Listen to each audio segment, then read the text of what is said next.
1절, 2절까지 보도록 하겠습니다. 1절, 2절 같이 시작. 6월절 전에 예수께서 세상을 떠나 아버지께로 돌아가실 때가 이른 줄 아시고 자기 사람들을 사랑하시되 끝까지 사랑하시니라. 마귀가 벌써 시몬의 아들 가룟 유다의 마음에 예수를 팔려는 생각을 넣었더라. 아멘. 전 번째 건축예물 들으셨습니다. 자, 세상에 여러분 악한 것이 존재하는 것은 하나님은 선한 분이 아니거나 또 악을 제거하실 능력이 없기 때문이 아니라 인간의 악함을 통해서 더 크신 하나님의 구원의 역사, 주님의 영광을 드러내시기 위함이다 라는 것이죠. 창세기에는 여러분 인간 최초의 살인자 가인의 이야기가 소개됩니다. 자신과 한 피를 나눈 형제를 단지 시기심으로 죽인다는 것, 정말 악한 일이죠. 그러나 하나님께서는 그 악한 이야기를 지워버리지 않으시고 성경에 기록하셨어요. 그리고 우리의 그 형제 관계를 늘 그 말씀을 통해서 되돌아보게 하셨습니다. 형제가 정말 하나님을 믿는 믿음 안에서 서로 사랑하는 법을 배우지 아니하면 그 이야기처럼 서로가 서로에 대해서 무서운 살인자가 될 수 있다는 것을 일깨워 주셨어요. 여러분 성경에 또 보면 아들 압살롬은 아버지 다윗 왕을 죽이고자 왕위에 오르고자 했던 그런 아들이죠. 세상에 자기 욕심 때문에 아버지 목에 칼을 들이대는 자식, 여러분 그 자식보다 더 폐역무도한 자식이 어디 있겠습니까? 그런데 하나님께서는 그 이야기도 성경에 기록하고 있습니다. 그리고 정말 우리가 여러분 믿음 안에서 먼저 바로 서는 부모가 되지 아니하면, 우리 자식들을 신앙 안에서 양육치 아니하면 부모와 자식은 그렇게 원수보다 더 못한 사이가 될 수 있다는 것을 또 우리가 알게 하심으로 우리의 가정을 바로 이끌어 가게 해 주셨습니다. 말씀을 통해서 그 압살롬과 다윗의 그 이야기를 통해서 우리는 또 깨닫게 됩니다. 초대교회의 아나니아와 삽비라는 하나님께 바칠 헌금을 불법으로 착복한 악한 일을 했던 부부였습니다. 그러나 그 부부의 악함을 통해서 하나님께서는 또 하나님께 바쳐진 그 헌금을 교회가 어떠한 마음으로 또 어떻게 사용해야 할 것인가를 바로 또 알게 해주셨습니다. 그 악한 사건을 기록에서 지우지 아니하고 기록함으로 우리로 하여금 그렇게 알게 해주셨어요. 가룟 유다는 은 30냥에 눈이 어두워서 이제 진리이신 예수 그리스도를 배신하고 팔아먹은 악인 중에 악인이죠. 그러나 하나님께서는 그 가룟 유다의 그 더러운 악함을 통해서 또 전 인류를 구원하시는 십자가 구원과 또 부활의 대역사를 이루셨습니다. 이와 같은 사실을 깨달은 이제 여러분 계몽주 시대의 신학자이고도 시인인 알렉산더 포프는 이렇게 이야기했어요. 그림에서 어두운 부분이 그림의 전체 구도에 기여했듯이 악도 하나님의 영광을 드러내는데 기여한다, 이렇게 이야기했습니다. 그러니까 적절한 표현이라고 할 수가 있겠어요.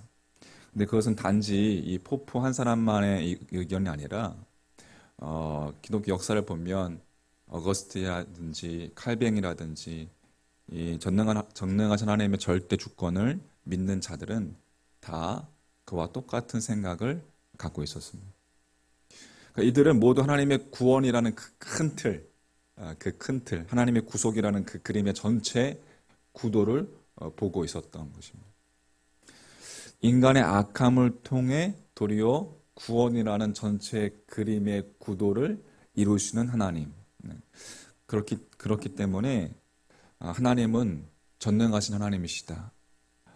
그 전능하신 하나님일 수밖에 없고 그분의 신비한 그 구원의 역사를 인간은 우리가 결코 측량할 수가 없는 것이죠.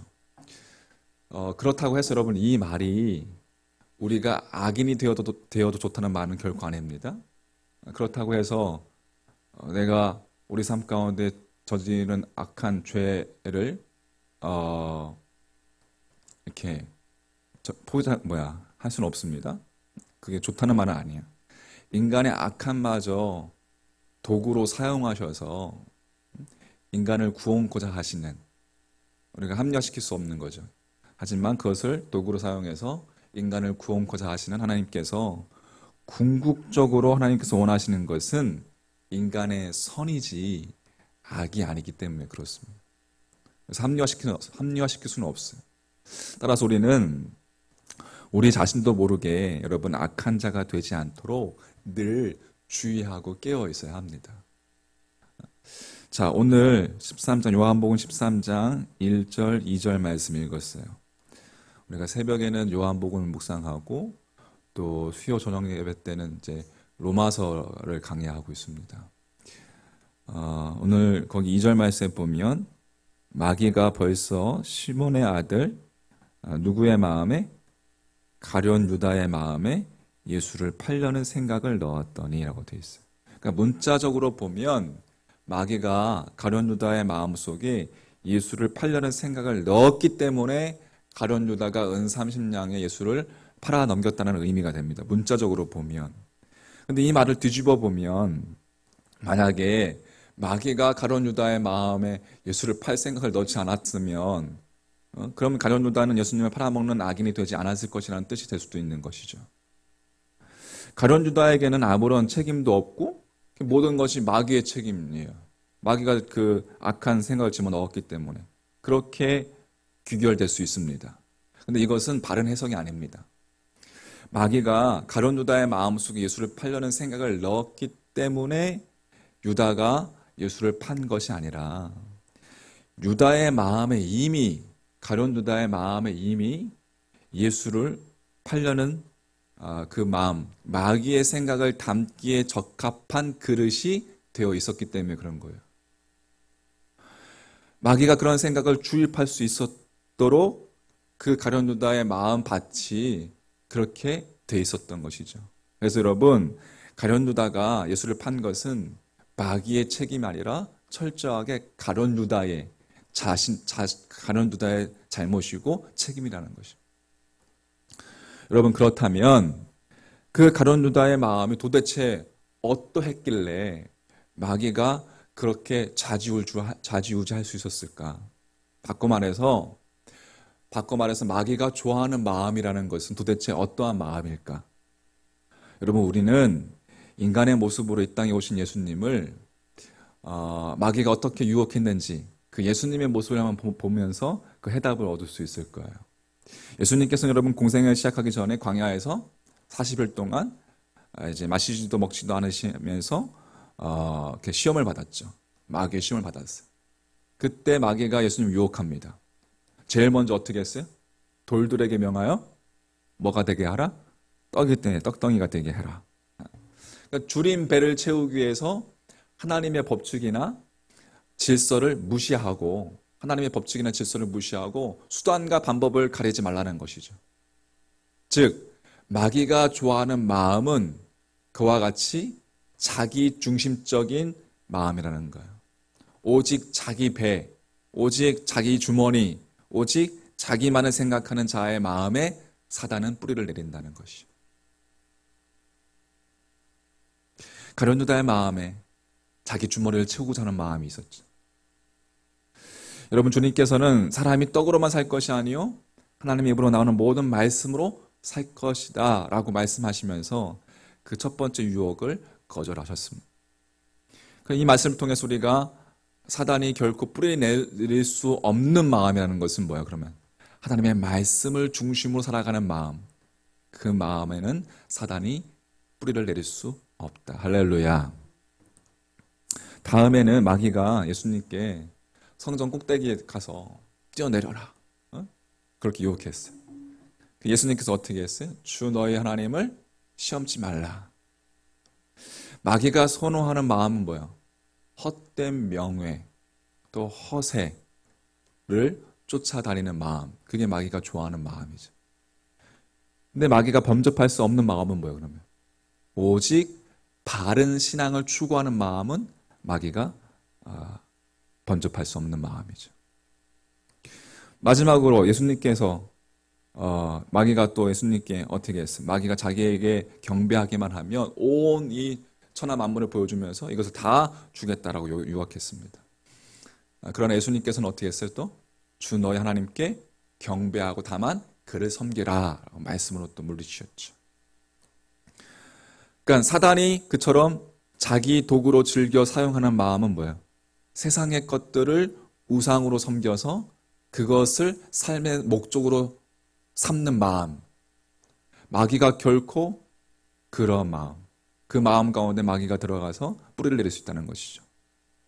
하지만 결코 좌지우지할 수 없는 마음은 그럼 뭐예요? 반대로 누구만을 섬기는 마음? 하나님만을 삶의 목적으로 섬기는 마음. 그 마음은 마귀가 좌지우지할 수 없다라는 것이죠.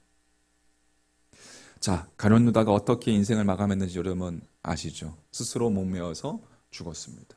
참으로 비참한 죽음이죠.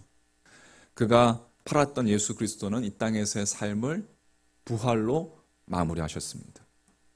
대조적입니다. 우리가 사단의 유혹을 뿌리친 주님의 마음을 우리가 본받을 때에 우리도 삶 속에서 빛과 부활로 마무리하게 될 줄 믿습니다. 동생을 죽인 가인이 여러분 이방인이었습니까? 하나님 아담의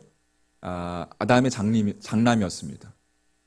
아버지의 목에 칼을 들이댄 압살롬이 이방인의 자식이었습니까? 하나님을 잘 믿던 그 유명한 다윗의 친아들이었습니다. 아나니와 삽비라가 여러분 교회 밖의 사람들이었습니까? 은혜롭던 초대교회의 일원이었습니다. 성도였습니다. 가룟 유다가 예수님과 무관한 인간이었습니까? 예수님의 제자였죠. 여러분, 그들은 겉으로는 모두 하나님을 알고 하나님을 믿는 것처럼 보였지만 자기 중심적인 이기적인 마음, 또 헛된 영광과 허세를 쫓는 마음, 또 물거품 같은 이 세상의 부귀영화를 섬기는 그 부질없는 그 마음, 그것을 버리지 못하다가 결국 마귀의 도구가 되어서 치욕적인 비참한 인생을 살게 되었습니다. 불행하고 불쌍한 인간의 모습이 아닐 수 없습니다. 여러분, 우리 마음에는 그렇게 두 마음, 두 그릇이 있습니다. 마귀가 즐겨 자기 도구로 사용하는 그 마음과 마귀가 범접할 수 없는 그 마음, 그 두 마음 중에 여러분 한 마음으로 살아가는 초지일관 살아가는 사람도 있고 그 마음을 동시에 지니고 살아가는 사람도 있고 또 한 마음을 지니긴 지니되 특정한 기간에는 이 마음을 또 특정한 기간에는 이 마음을 지니면서 사는 사람들도 있습니다. 그것은 철저하게 개인의 자유입니다. 그러나 우리가 정말 마귀의 유혹을 물리치신 그 예수 그리스도의 마음을 닮아가지 않는다면 결정적인 순간에 가룟 유다가 될 수 있고 아나니아와 삽비라가 될 수 있고 압살롬이 될 수 있고 우리도 그렇게 될 수 있다는 거예요. 결정적인 순간에 가룟 유다는 영원한 가룟 유다가 됨을 되었다는 것을 우리는 잊어서는 안 됩니다. 이 세상에는 여전히 악이 존재합니다. 그리고 주님 오시는 날까지도 그 악은 계속 있을 거예요. 자, 그림에서 어두운 부분이 그림의 전체 구도에 기여하듯이 그 악도 하나님의 영광, 구원의 역사를 드러내는 데 분명 사용될 겁니다. 하지만 우리가 그 악의 도구가 되어서는 안 됩니다. 할렐루야. 하나님께서 악을 통해서까지 우리를 깨우쳐 주시려고 하는 것은 우리로 하여금 악이 되어라라는 것이 아니라 선을 이루라는 거예요. 선을 이루라. 할렐루야. 가룟 유다가 되라는 것이 아니라 가룟 유다처럼 살았어도 회개하는 베드로가 되라라는 거예요. 할렐루야. 그때만 우리가 모두 후회 없이 우리의 인생을 마무리할 수 있는 겁니다. 자, 복된 주일을 준비합니다. 오늘 하루도 우리 가운데 찾아오셔서 말씀하시는 주님의 음성을 여러분 들으시고 우리 마음속에 늘 싸우는 두 마음, 그 두 마음 속에서 우리가 하나님을 바라봄으로, 하나님을 의지함으로, 또 하나님을 신뢰함으로, 늘 몸부림침으로 하나님을 선택하며 하나님 나라와 의를 구할 수 있는 여러분과 저의 마음이 되기를 간절히 소망합니다. 우리 심령 가운데 주님 찾아오셔서 오늘도 동행하여 주시옵소서.